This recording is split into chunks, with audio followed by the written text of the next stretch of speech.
Salut les amis, j'espère que vous allez bien. Pour ma part, ça va, alhamdulillah. Surnommé le roi du mbalax, Youssou N'Dour est une des personnes les plus influentes au Sénégal. Il est aussi un des artistes africains les plus connus au monde. Avec un parcours extraordinaire, il a incontestablement révolutionné la musique sénégalaise. Alors, aujourd'hui, nous nous intéressons au parcours inspirant de cet artiste et homme d'affaires sénégalais. N'oubliez pas de vous abonner et d'activer la cloche de notification.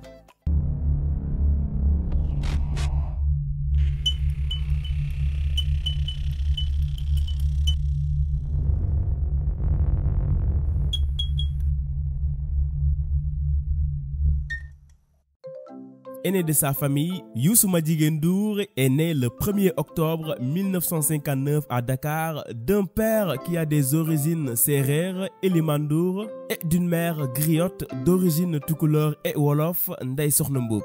Adolescent, Youssou abandonne très tôt ses études pour poursuivre sa passion, la musique. Il chantait dans les fêtes de famille et d'autres événements. Cependant, ses débuts ont été très difficiles, car son père ne voulait pas qu'il soit musicien, mais un haut cadre de l'administration sénégalaise, chose que Youssou N'Dour ne voulait pas parce que son seul rêve était de devenir une star, un grand chanteur.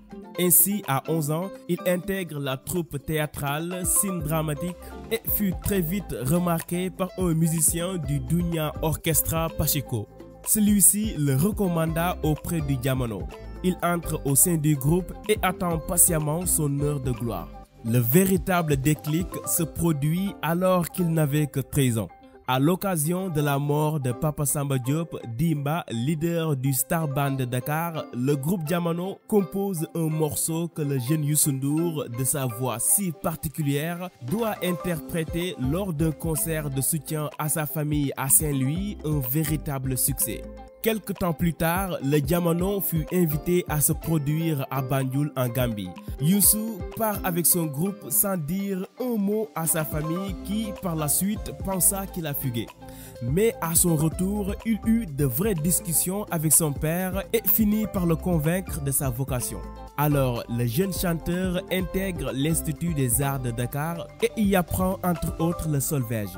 À l'âge de 16 ans, en 1975, Youssou N'Dour rejoint un nouvel orchestre nouvellement engagé par un club réputé de la capitale, le Miami. À raison de son jeune âge, c'est le père qui négocie son contrat avec le maître des lieux, Ibra Kassé. Il y reste jusqu'en 1979, date à laquelle il monte avec un autre chanteur, El Hadj Faye, le groupe L'Étoile de Dakar, puis sort très vite le tube Khalis.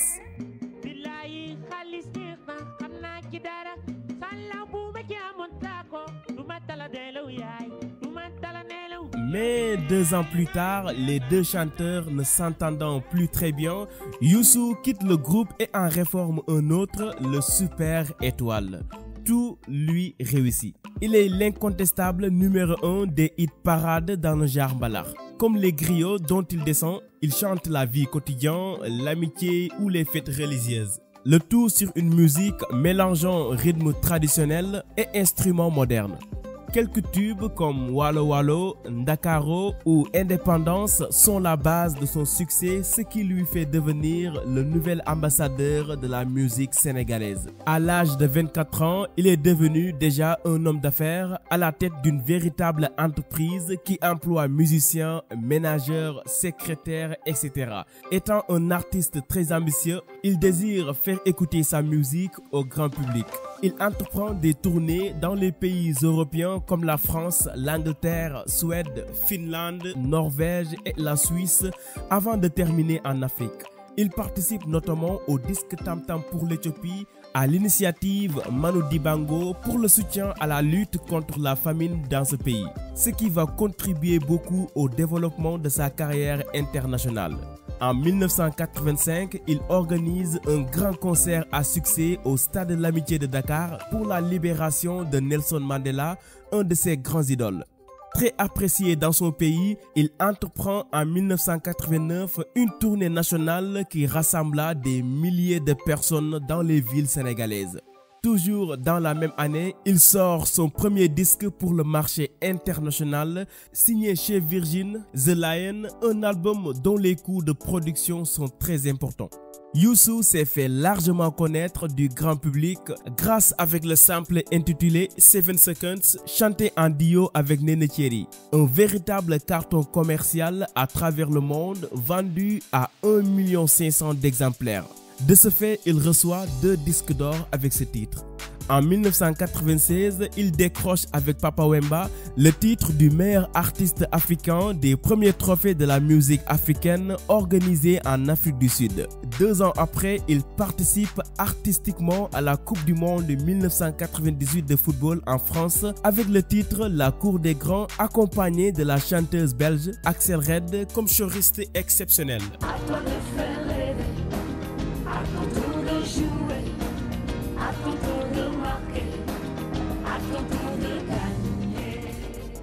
À chaque album, Youssou N'Dour séduit de plus en plus son public. C'est ainsi qu'il a eu l'idée de faire le grand bal à Paris-Bercy le 21 octobre 2000. Depuis, Youssou N'Dour fait son concert chaque année dans cette gigantesque salle qui regroupe toutes les personnes de couleurs différentes. En septembre 2003, il fonde le groupe Futur Média qui possède L'Observateur, le quotidien le plus lu au Sénégal, une radio nommée Radio Futur Média qui est actuellement l'une des radios les plus écoutées dans le pays. Tous les deux ont été créés dans la même année. Plus tard dans cette vidéo, vous découvrirez une de ses plus grandes créations dans le groupe Futur Média, Pouce Bleu si vous le connaissez déjà. Revenons sur sa carrière musicale. Alors, après son succès sur le disque à la Égypte, qui a plus de 400 exemplaires vendus sur le marché international en février 2005, Youssou remporte un Grammy Award pour son album Égypte dans la catégorie meilleur album de musique du monde, qui est selon lui un de ses succès qui ont marqué sa carrière. En 2007, lui et son groupe feront une tournée en Amérique du Nord, à New York, Los Angeles, Montréal, Canada, puis reçu à la Maison Blanche lorsqu'il jouait à Washington. En février 2008, il lance Birima, une société de microcrédit qui prête de l'argent à des entrepreneurs ou à des artisans qui ne peuvent pas accéder aux prêts bancaires classiques. 2 ans après, le 1er septembre, il lance sa chaîne de télévision TFM, Télévision Futur Média, qui est actuellement la chaîne la plus suivie par les Sénégalais.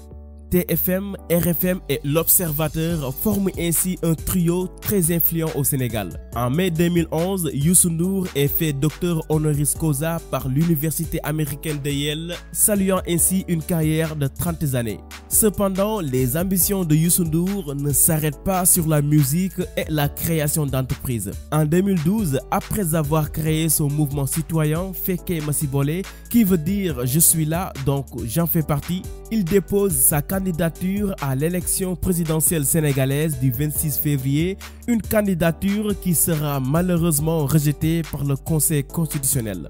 Il soutient alors fermement Macky Sall, le rival du président sortant Abdoulaye Wade, qui lui nomma par la suite, après avoir été élu ministre de la Culture et du Tourisme, puis nommé plus tard conseiller à la présidence. Cependant, sa carrière politique n'a rien changé sur celle de la musique. De 2014 à 2019, il a sorti 6 albums.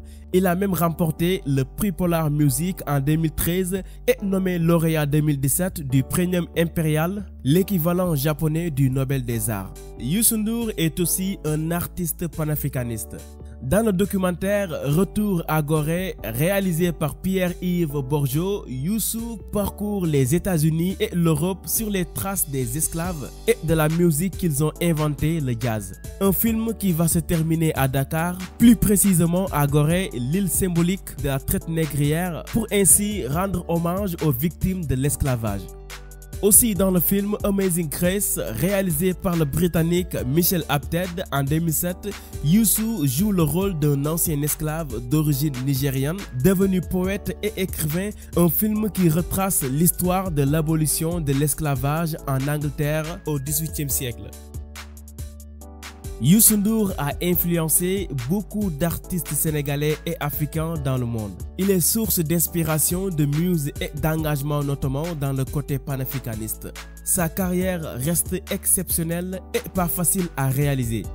Alors dites-nous dans l'espace commentaire ce qui vous a le plus marqué dans la carrière de cet homme inspirant et par ailleurs ce qui vous motive le plus chez lui. Si cette vidéo vous a plu, alors comme d'hab, laissez un pouce bleu et partagez-la. Si vous n'êtes pas encore abonné à la chaîne, cliquez sur le bouton rouge pour ne plus rater mes vidéos. Allez, je vous donne rendez-vous à la prochaine. Ciao!